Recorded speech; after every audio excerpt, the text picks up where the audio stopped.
وزیر اعظم محمد شہباز شریف سے سعودی وزیر مملکت برائے خارجہ امور عادل الجبیر نے آج اسلام آباد میں ملاقات کی۔ سعودی وزیر مملکت پاکستان کے ایک روزہ سرکاری دورے پہ ہیں۔ ملاقات کے دوران جنوبی ایشیا کی موجودہ صورتحال پہ تبادلہ خیال کیا گیا۔ وزیر اعظم نے بھارت کی جانب سے پاکستان کے خلاف میزائل اور ڈرون حملوں کی شدید الفاظ میں مذمت کی ہے۔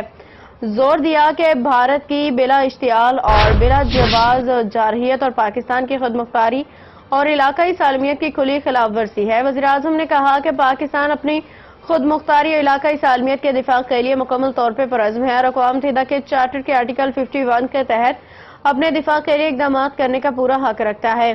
سعودی وزیر مملکت نے پاکستانی شہریوں کی جانی نقصان پر دلی تعزیت کا اظہار کیا ہے۔ سعودی عرب کی جانب سے کشیدگی میں کمی کے ساتھ ساتھ پاکستان اور بھارت کے درمیان تمام تصفیہ طلب تنازعات کو بین الاقوامی قوانین اور اقوام متحدہ کی سلامتی کونسل کے متعلقہ قراردادوں کے مطابق حل کرنے کے مطالبہ کا اعادہ کیا۔